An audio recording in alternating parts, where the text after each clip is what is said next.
Did you know that throughout the 1800s, Syracuse was known as the Canada of the U.S.? In addition, Canada was called the Promised Land. Syracuse had many abolitionist leaders and Underground Railroad stations. One of these stations was the Wesleyan Methodist Church. This is the oldest standing church in Syracuse. The church is located on 204 East Onondaga Street, near City Hall, and is now a Mexican restaurant called The Mission. Have you ever passed the Mission restaurant and wondered the history behind it? Probably not. Beneath the Mission restaurant, there is a hidden tunnel that was dug out of the dirt. Would you have believed this is where slaves hid to avoid getting caught by slave catchers? Imagine you were hiding in the basement where slaves did. You would have been scared, shivering, and stressed. All you could smell was sweat, dust, and mildew. Rain, footsteps, and crying is what you heard. How would you feel? In the basement of the Wesleyan Methodist Church, there are 4 carvings of faces. We will never know who or what these carvings represent, but there are some theories. First, they could have been abolitionists that helped them, their family had to leave behind, themselves, or lastly, it could have been their old slave masters. In 1898, there is a fire at the church, and it damaged the carvings. 2 of the carvings are now at the OHA, or Onondaga Historical Association, and 1.5 are still in the basement of the Mission restaurant. Abolitionists had to risk a lot to help slaves get to freedom. Jermaine Wesley Logan was an escaped slave from the South who eventually lived in Syracuse. He was a member of the Wesleyan Methodist Church and spoke very publicly about going against slavery. He risked his freedom because he could have been sent back to the South due to the fugitive slave law. The fugitive slave law allowed escaped slaves to get sent back to the South and made it illegal to help fugitive slaves. This law was made in 1851. Jermaine Wesley Logan changed his middle name in honor of the Wesleyan Methodist Church.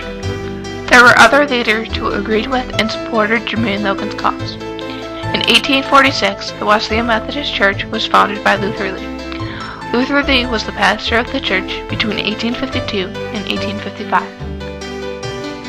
He was a rich leader who used his wealth and connections to powerful people to help slaves and stay out of jail. He wasn't afraid.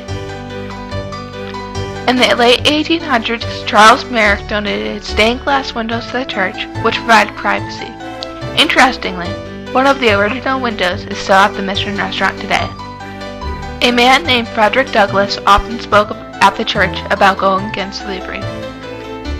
These 3 people sacrificed their time, money, and just going to jail to help others.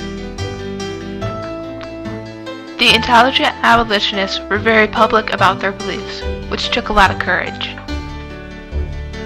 Frederick Douglass, Charles Merrick, Luther Lee, and Jermaine Logan made a difference because they helped a lot of slaves get to Canada. Without them, many slaves would not have known what freedom was. Harriet Tubman led a lot of slaves to freedom. She sacrificed her time, energy, risked being sent back to the South, or even killed. Tubman was a lifelong friend of Jermaine Logan, so she most likely stopped at the Wesleyan Methodist Church often. Harriet Tubman and many other escaped slaves followed the North Star. To follow the North Star, you need to locate the Big Dipper. Next, draw a straight, imaginary line from the 2 stars that make up the end of the Big Dipper. Continue this line until it intersects with the North Star. There are many benefits of using the North Star. One of them is that it never changes place and always points north. The North Star can also be used in place of a compass. Lastly, the North Star is very bright, so it is very easy to see. Even though the North Star can be very useful, it does have some limitations. The fact that you can't use it during the day is one of them. A way slaves overcame this obstacle is traveling during the night and sleeping during the day. Another obstacle was slaves could not use it on a cloudy night.